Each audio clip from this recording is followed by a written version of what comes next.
Gramática.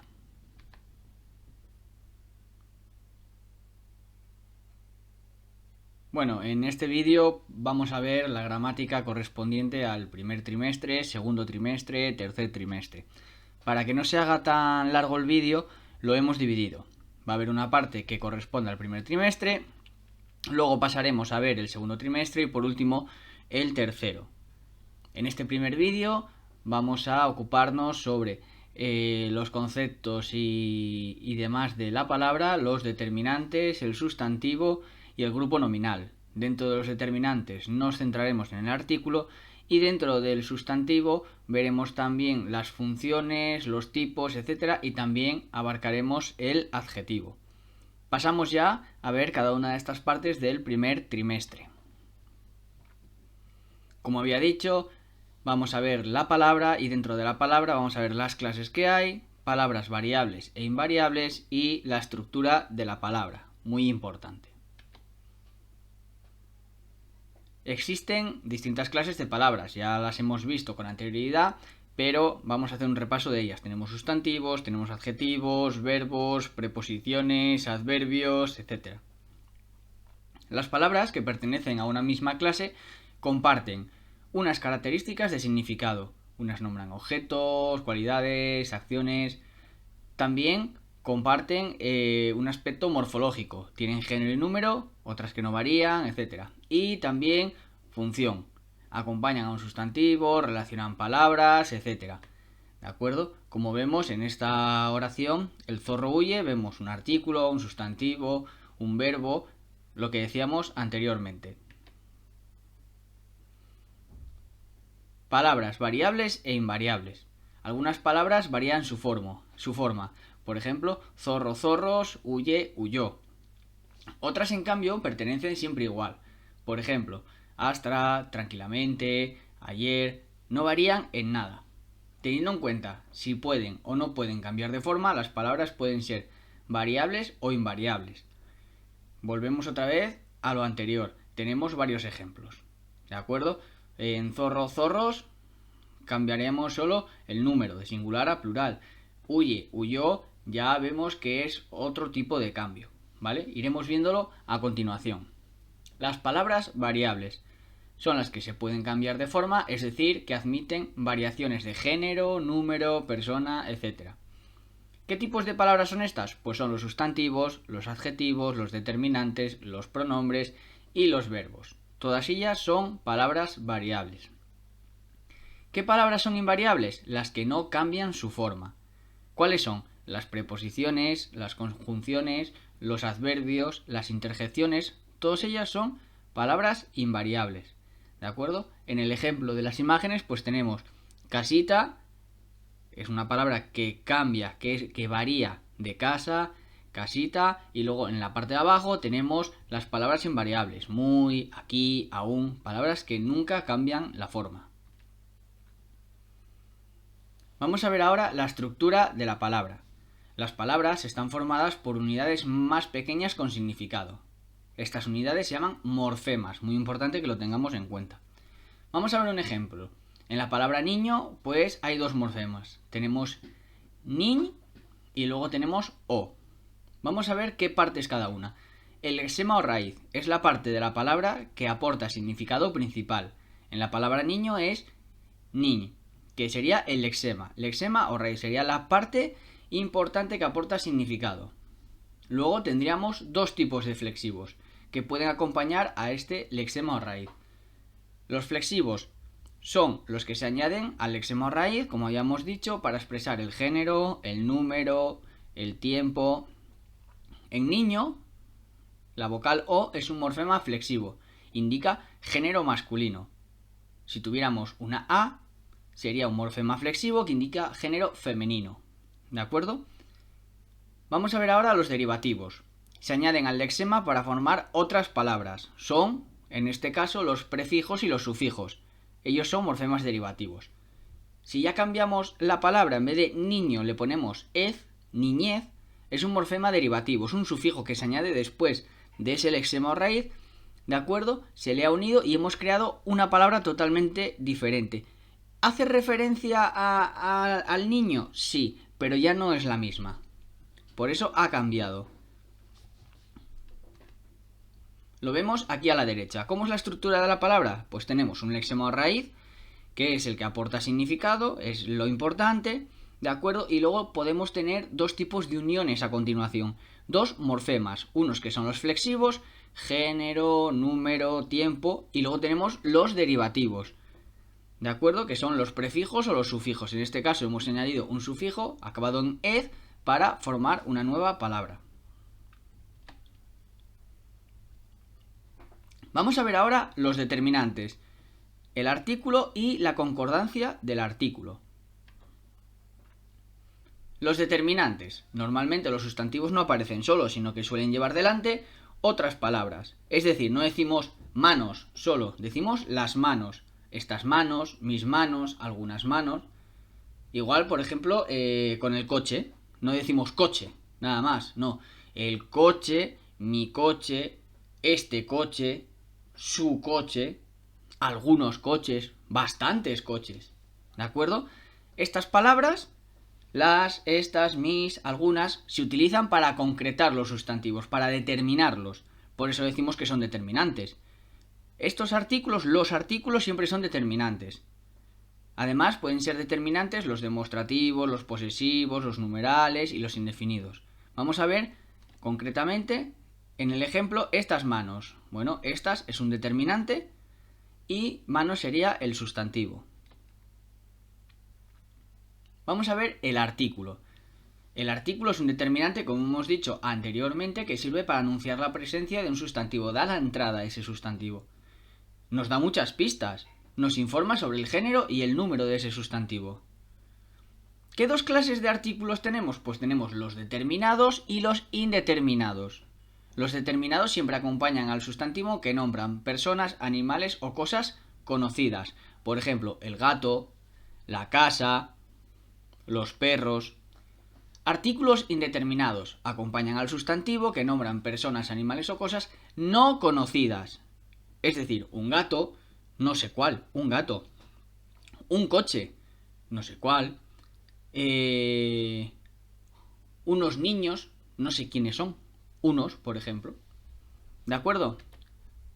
¿Qué formas tiene el artículo?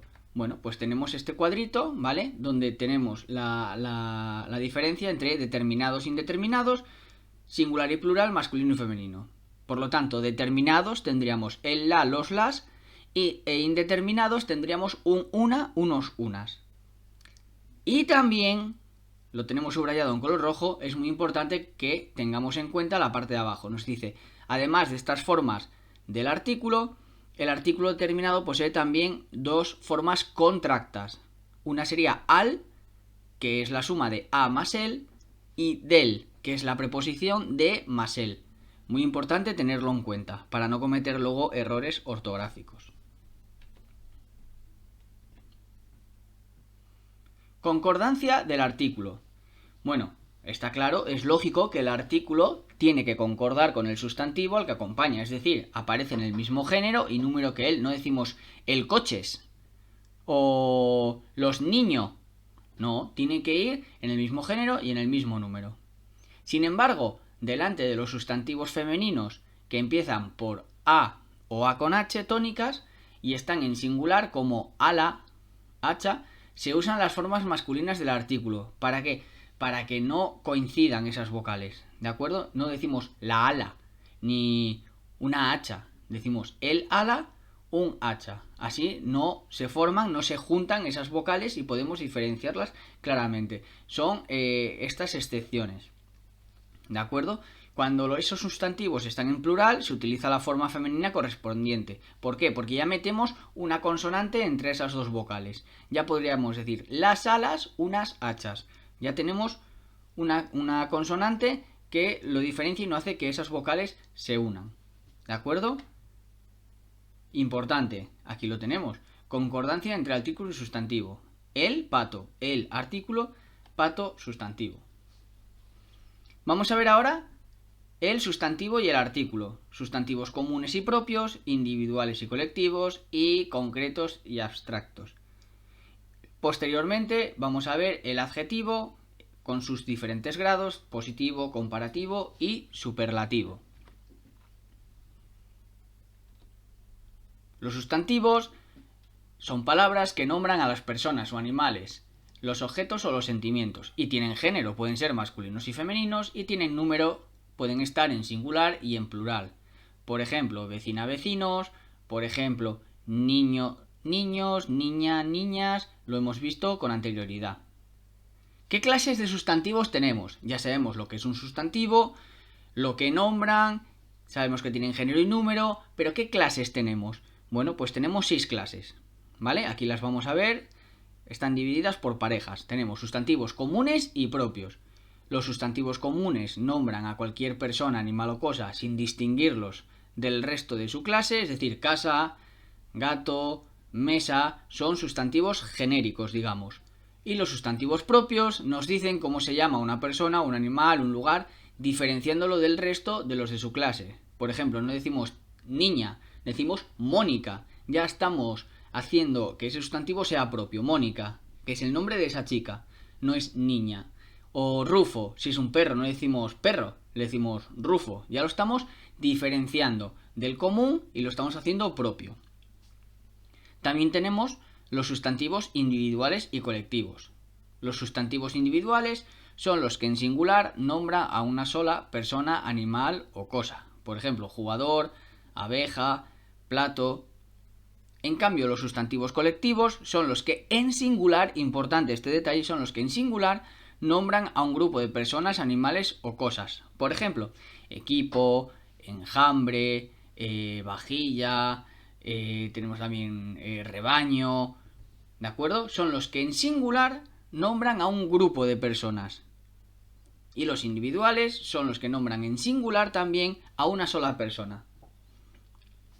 Por último, los sustantivos concretos y abstractos. Los sustantivos concretos nombran realidades que podemos ver, oír, tocar, oler, por ejemplo, árbol, canción, agua. Un árbol lo podemos tocar, lo podemos sentir, la canción la percibimos por los oídos, el agua la podemos escuchar, la podemos beber, ¿de acuerdo? Los sustantivos abstractos nombran acciones, sentimientos, cualidades, ¿vale? Que no podemos ver en nuestra realidad, no podemos percibirlos. Por ejemplo, el mal humor no se puede agarrar, no se puede coger, no se puede ver, se puede intuir. La simpatía, el cariño, el amor, la tristeza, etc. A la izquierda nos ponen entre paréntesis que solo los sustantivos comunes pueden ser individuales o colectivos y concretos o abstractos. Es una pequeña pista que nos da para poder luego cuando hagamos los análisis tenerlo en cuenta y no equivocarnos. Vamos a ver ahora los adjetivos, como habíamos dicho anteriormente. Son palabras que expresan cualidades o estados del sustantivo al que se refieren, es decir, acompañan al sustantivo y nos van a decir o van a expresarnos esas cualidades o estados que se refieren a ellos, a los sustantivos. Van en el mismo género y número que ese sustantivo. Vamos a ver el ejemplo. Un gato cariñoso, una persona amable, un chico guapo, una chica simpática. ¿De acuerdo? Siempre va al lado del sustantivo y nos va a decir algo de ese sustantivo. Las cualidades se pueden expresar con mayor o menor intensidad, es decir, en mayor o en menor grado. Los adjetivos nos permiten expresar el grado en que se tienen las cualidades. Entonces, tenemos 3 grados para viendo en qué intensidad podemos expresar estas cualidades. Tenemos el grado positivo, cuando el adjetivo expresa una cualidad sin indicar su intensidad. Pesado, no nos dice si es poco pesado, si es mucho pesado, nada más. No le está dando ninguna intensidad. Pesado. Podríamos decir pesado, gordo, son en grado positivo. Guapo, ya está. Luego tenemos el grado comparativo. Dentro del grado comparativo tenemos 3 tipos. ¿Por qué? Porque se compara la intensidad con otros seres que la poseen. ¿De acuerdo? Por ejemplo, el primero, de superioridad, más pesado que, ya estamos comparando. Julián es más pesado que Francisco. Ya lo estamos comparando, le estamos dando superioridad, estamos diciendo que uno es más que otro. De igualdad, tan pesado como José es tan pesado como yo. Estamos al mismo nivel de igualdad. Y por último, de inferioridad, menos pesado que. Tú eres menos pesado que aquel. Ya le estamos haciendo mucho menos, le estamos dando una intensidad menor. ¿De acuerdo? Por lo tanto, positivo cuando no tiene intensidad, comparativo tenemos 3 de superioridad, de igualdad y de inferioridad, y vamos a ver ahora el grado superlativo. Cuando se expresa una cualidad en su grado máximo, aquí es lo máximo. Un ejemplo muy pesado sería pesadísimo. Siempre que acabe en ísimo va a ser un grado superlativo, tenemos esa pista. O puede ser o muy pesado, con la palabra muy, o si acaba en ísimo ya vamos directamente grado superlativo del adjetivo. ¿De acuerdo? Muy importante conocer estas 3 intensidades. Vamos a ver ahora el grupo nominal y su estructura. Ya vamos avanzando un poquito más. Como veis, hemos empezado primero conociendo la estructura de la palabra, por qué partes está formada la palabra, luego hemos visto algunos tipos, hemos visto el sustantivo, hemos visto el artículo, hemos visto el adjetivo. Bueno, pues vamos a ver ahora el grupo nominal. Vamos a ver cuando se juntan todas esas palabras, qué es lo que pasa. Un grupo nominal es un conjunto de palabras que se agrupan en torno a un sustantivo, alrededor del sustantivo. Por ejemplo, tenemos esas increíbles noticias, ¿vale? Entonces, vemos cómo esas palabras están juntadas alrededor del sustantivo, que serían noticias, tenemos el adjetivo que son increíbles y esas que sería el determinante. Vamos a ver que el grupo nominal puede estar formado por una o varias palabras, ¿de acuerdo? Grupos nominales sería Claudia, nada más. Tendríamos mi amiga, teníamos mi mejor amiga, la amiga de mi hermana pequeña. Puede estar formado por una o por varias palabras. Vamos a ir viéndolo poco a poco. Grupo nominal puede aparecer aislado y expresar un mensaje con sentido completo. Por ejemplo, esas increíbles noticias. También puede aparecer dentro de una oración junto con otras palabras. Por ejemplo, esas increíbles noticias nos gustaron mucho. ¿De acuerdo? Lo que tenemos que tener en nuestra mente en todo momento es que dentro del grupo nominal no vamos a tener el verbo. El verbo va a estar siempre fuera. Entonces ya tenemos otra pista más para poder diferenciarlo. La función del grupo nominal. La principal función del grupo nominal es la de sujeto de la oración.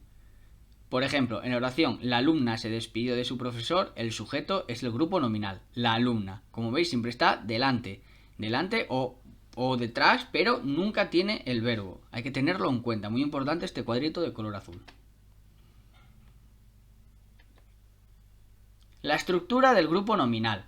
Bueno, el sustantivo suele llevar delante una palabra que lo concreta o lo determina. Esa palabra es el determinante, siempre va delante, ¿de acuerdo? Y lo concreta o determina. En la alumna inteligente el determinante es el artículo la. Recuerda que los artículos son siempre determinantes y que también pueden ser determinantes los demostrativos, los posesivos, los numerales, los indefinidos. Utilizando el mismo ejemplo sobre la alumna, pues tendríamos la alumna, esta alumna, nuestra alumna, dos alumnas, alguna alumna, lo que decíamos, utilizando los demostrativos, los posesivos, los numerales, pero teniendo en cuenta que si va delante, importante, delante del sustantivo, va a ser un determinante, va a hacer la función de determinante. El sustantivo es la palabra más importante del grupo nominal. Desempeña la función de núcleo en este grupo. ¿De acuerdo? En cuanto localicemos el sustantivo, ya vamos a saber que está haciendo la función de núcleo. Ya tenemos nuestro determinante, tenemos nuestro núcleo. La alumna inteligente, el núcleo sería la alumna. Sería alumna nada más. Porque la hemos visto que es un determinante. El siguiente paso en el grupo nominal es buscar el sustantivo alumna. Muy bien, alumna es el núcleo. Y por último, el sustantivo también aparece, a veces, no siempre, a veces acompañado por algún adjetivo. Los adjetivos especifican o complementan el significado del sustantivo, le dan un plus. En el grupo nominal funcionan como complementos, lo que os decía, al final el complemento. Tenemos, hasta ahora hemos visto que la estructura del grupo nominal, cómo está formado el grupo nominal, es determinante más núcleo más complemento, aunque no siempre puede aparecer el complemento. Tomando como referencia el ejemplo de la alumna, pues tenemos la alumna inteligente, el adjetivo inteligente desempeña la función de complemento. ¿De acuerdo? Tenemos la, que sería determinante, alumna sería núcleo e inteligente sería complemento. Además de los adjetivos, también pueden funcionar como complementos en el grupo nominal otros grupos nominales introducidos por una preposición. Vamos a ver otro ejemplo. Pues tenemos la alumna de este colegio. El grupo nominal de este colegio desempeña la función de complemento. Todas esas palabras de este colegio desempeña esa función de complemento. En algunas ocasiones, los grupos nominales son muy largos porque contienen varios complementos. La inteligente, alumna, premiada por su trabajo, pues hay dos complementos. Tenemos inteligente y premiada por su trabajo. No pasa nada. Cogemos, lo marcamos en nuestro análisis y le ponemos la función. ¿De acuerdo? Pero es muy importante que tengáis en la cabeza tres fórmulas. Puede ser que aparezca solo el núcleo. Mónica es un sustantivo, realiza la función de núcleo. Podemos tener un determinante y un núcleo, por ejemplo, la casa, determinante más núcleo, o podemos tener determinante más núcleo más complemento. La casa verde. Tenemos ya la fórmula perfecta. Acordaros, núcleo, determinante más núcleo más complemento. Aquí lo tenemos. Esas increíbles noticias. Un grupo nominal. Y hasta aquí sería todo. Muchas gracias.